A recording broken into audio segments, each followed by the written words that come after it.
And we will now begin the second presidential debate of this school year. The timekeeper will be Gina Wang sitting in the front. Each student will have 1.5 minutes to speak, and each teacher will have 2 minutes to speak. The time signals will be as such. When they have 1 minute left, they'll see 1 finger. And when they have 30 seconds left, they'll see a C. And we will begin with the first question for Vice Presidential candidate Joe Biden. And the question is, what is your opinion of the withdrawal from Afghanistan? Yes, please begin. You have 1.5 minutes. Alright. You have to give him the mic. Alright, hey guys. Alright, so last year, President Obama withdrew 10,000 troops from Afghanistan. That's your brothers and sisters that are not going to fight and are not going to die. This summer, he withdrew 23,000 troops. We want to continue to bring home the sons and daughters of our country, bring them home to safety and start rebuilding at home. We don't need to be there anymore. And it makes sense to continue to bring home our troops because we felt and we still feel national security. Why? Because after the death of Osama bin Laden on May 1st of last year, which the Obama administration did, we assassinated him, we killed him. After we killed him, we don't need to be there anymore. It's not our problem. As of now, this war is not our problem. It's just support. Okay? Our withdrawal of troops from Afghanistan was a good call. It brought back America's troops to see their families again. And if you guys don't know, there are roughly 700,000 Afghan troops and international troops protecting anyone from Al-Qaeda attacks. Few troops will remain by 2015, but we have put Al-Qaeda on the path of defeat. I mean, we're not going to stop, but we're going to put a close eye on them. It can be accomplished in moderation. And of course, huge challenges still remain, but this is only the beginning. We're not going to stop until Al-Qaeda is defeated, and we're not going to stop until we can finally get rid of all of them. And hopefully by 2015. Thank you.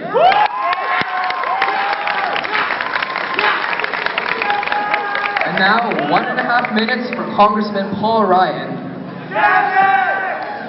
Please respect the speaker. Thank you. Alrighty. Okay. It's great that we brought back troops and brothers and sisters and people are back, and that's great. But it's extremely important that we keep a presence in Afghanistan because they're very close to Pakistan, which is nuclear weapons, and with all the lawlessness in Pakistan and the fact that Taliban has a city there, it's extremely important that we keep a presence there so that they don't get those hands on their nuclear weapons. We can't just pull out completely of Pakistan and keep a close eye, as Vice President Biden has been saying. We haven't been keeping a close eye enough. You know what happened September 11th the other month. I mean, but it's extremely important that we keep a presence in Afghanistan to watch over what's going on, like we do in Korea today.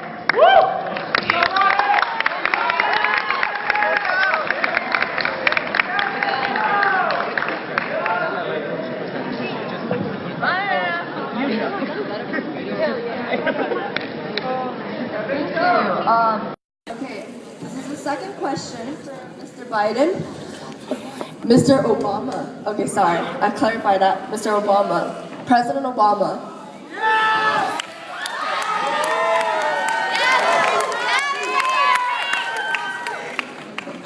What is your policy on the Iranian nuclear development? You have 3 minutes? 2 minutes, sorry. Iran. Oh, good. There it is. Okay. Iran is an extremely complicated question. Iran has been developing a nuclear capacity for a very long time, about 10 years now, and it is has frequently avoided UN inspections. What the United States has been doing, and we're continuing the policy of my predecessor, Mr. Bush, is we are putting sanctions on, unilateral and European Union sanctions on Iran to get them to stop trying to develop a nuclear weapon. The United Nations, which we would normally work through in this particular environment, refuses to cooperate. Our good friends Russia and China don't have the same problems we have with Iran, so they don't mind Iran developing a nuclear weapon. Us, on the other hand, do not like this, so we're going to put very stringent sanctions on Iran with our European Union friends. Iran currently cannot export any oil to any place in the world outside of China, and we're making it very difficult for them to do so. These sanctions have hurt Iran significantly in the last couple of weeks. Their currency devalued by almost 50% 2 weeks ago. Their economy is in near shambles. So we'll see what happens. The only real option to sanctions is invading the country. And that really is a non-starter. I'm not going to be a president that starts our third Middle Eastern war and kills thousands of Americans for really no practical reason. So there is no real opposition, there's no other path besides sanctions. If that sanctions do not work at some point in the next year or 2 years, then we may be faced with a situation that requires us to use military action. But at this point, there is no talk about that. It just, all it does is, what's the word? All it does is get everybody's ire up, gets the Iranians not wanting to participate with us at all. So we'll continue our sanctions. We'll make them harder. We'll make them pay for not. That means I'm done. In case you missed that. Thank you, President. Thank you. Thank you, President. The same question to you, Governor Romney.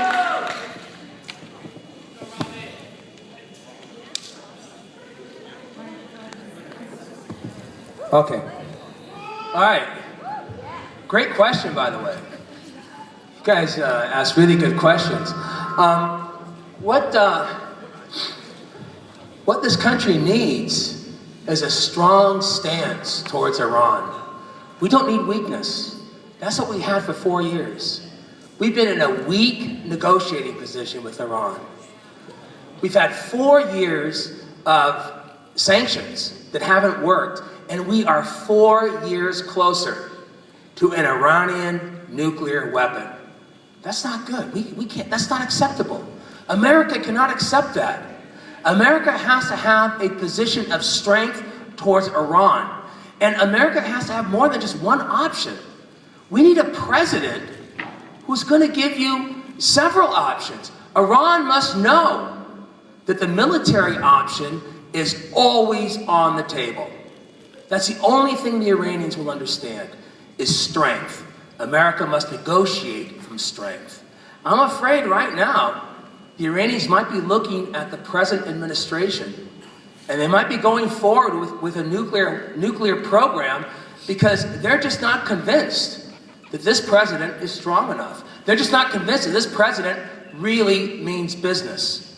We need a president who's going to tell the Iranians that they're not going to build that nuclear weapon. This president can't even get along with our key ally in the Middle East. That's Israel.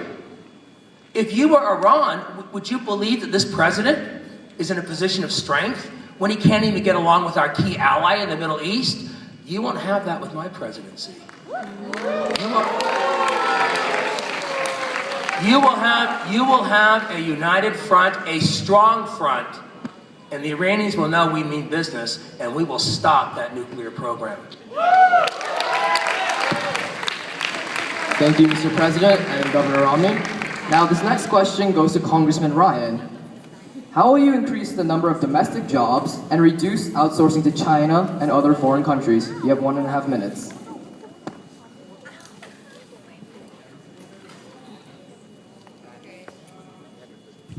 Outsourcing is inevitable. No matter what we do, outsourcing is going to happen. But what we can do is reduce the amount of outsourcing that, our country does. Outsourcing to China will only decrease if we return to a manufacturing society instead of a service society. The government can play a role by becoming more friendly to businesses. Outsourcing is, I don't believe that, that the president or the vice president has a better idea for outsourcing. There's nothing that we can really do about outsourcing. But if we can just make manufacturing even bigger here than it is now, not only will it create more jobs, everything will be made here in the United States instead of sending it to China for cheap labor, and it will stimulate our economy essentially.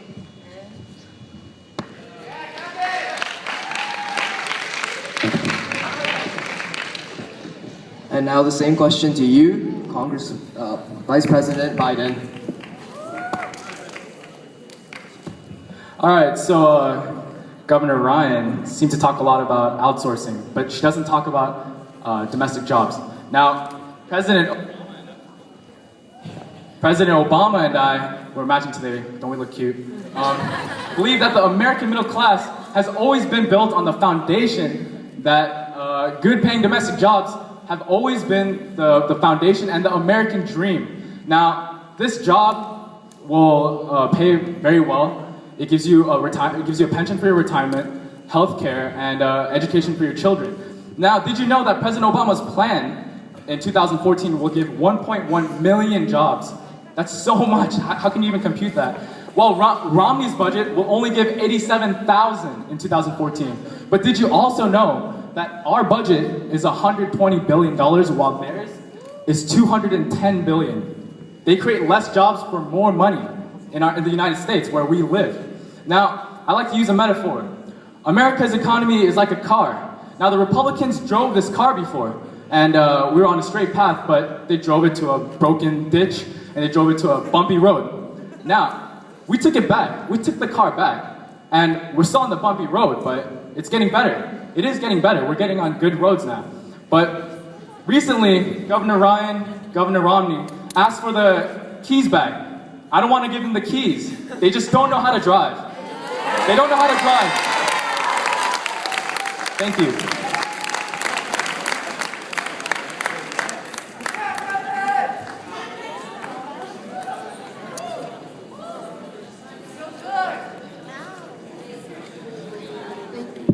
Thank you, Vice President, and thank you, Congressman. We're going to move on to the next question for the presidential candidates. Governor Romney, please clarify what happened in Libya and how you will prevent similar incidents. You have 2 minutes. Is this on? What happened in Libya was an act of terror. It was a terrible, terrible tragedy. Our consulate was attacked by terrorists, Libyan terrorists, and the ambassador was killed. Terrible tragedy. Never should have happened. Never should have happened. We know that that on the ground in Libya that they were asking for more protection at that consulate. Now, what we don't know, and what seems to be confusing from this administration, is what happened in the communication between Benghazi and Washington, D.C. What happened to that request for further protection? But that's not really the point. The point is that what this administration has is they have a weak foreign policy. They have a confused foreign policy. They don't really know whether they should be protecting the embassy or not protecting the embassy. And what they are doing is they are presenting themselves to the world, and quite frankly to terrorists around the world, that American targets are easy targets, that they can be attacked, with impunity. If you have me as your president in a Romney administration, the world will know that nobody's going to attack an American embassy. Nobody's going to attack an American consulate. That won't happen.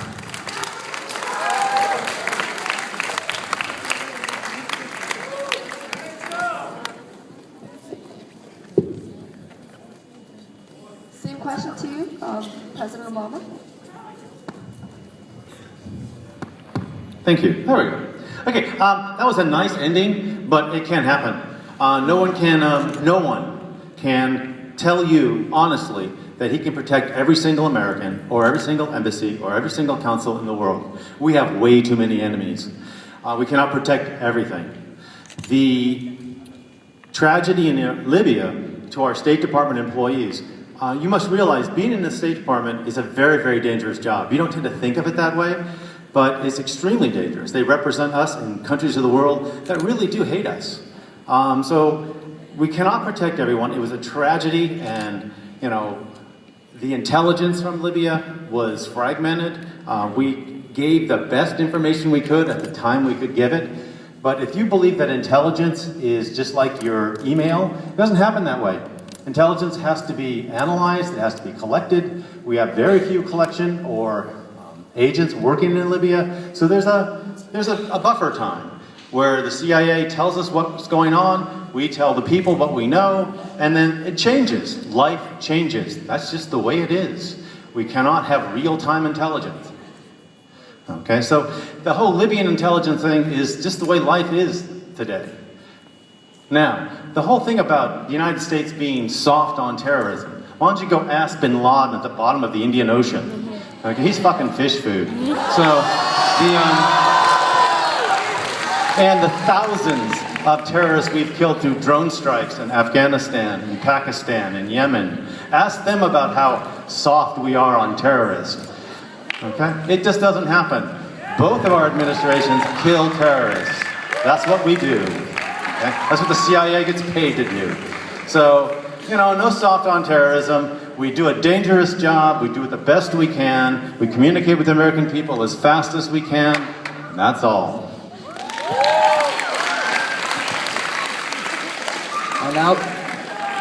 And now this final question refers back to the last presidential debate, seeing as how this was the most contentious one. Please elaborate on your tax policies and other economically related policies, and we're beginning with 2 minutes for President Obama first. And yes, Romney will get the last word.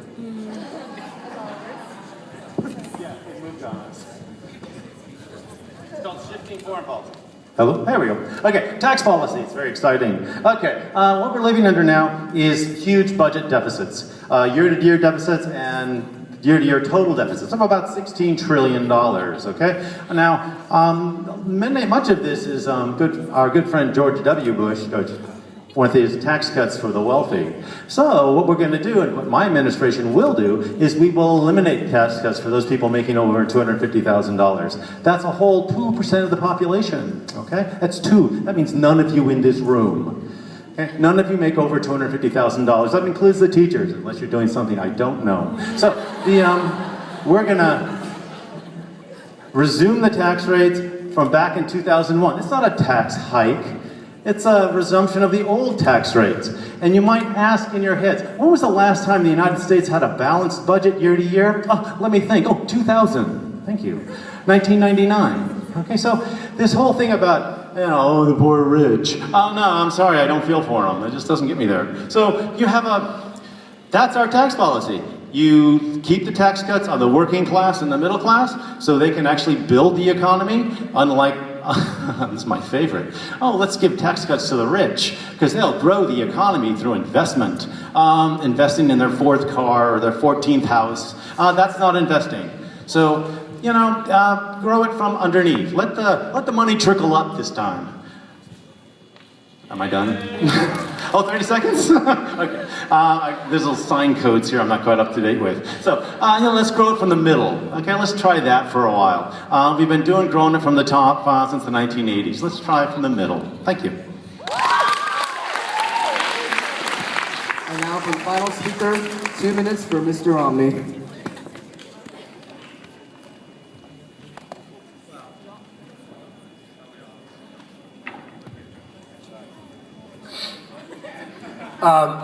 My opponent loves to call the rich. You say the rich. Of course, nobody likes the rich. But what you should know about people with money is that people with money create jobs. I know you don't like to hear that. I know my opponent, he's going to say that's not true, but it is true. The only way we're going to grow this economy is if we put money in the hands of the people who know how to build economic infrastructure. And that's not the government.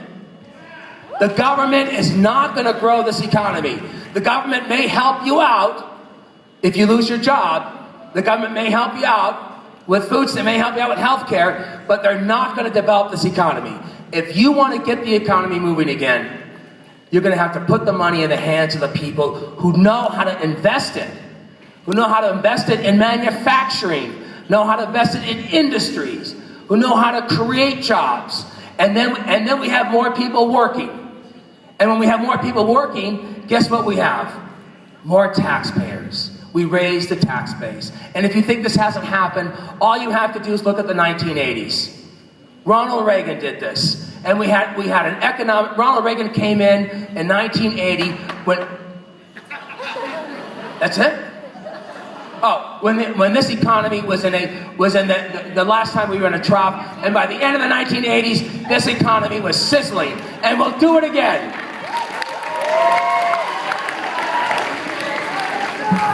And this concludes the second presidential debate. Thank you all for coming. The next one will be in 2 weeks.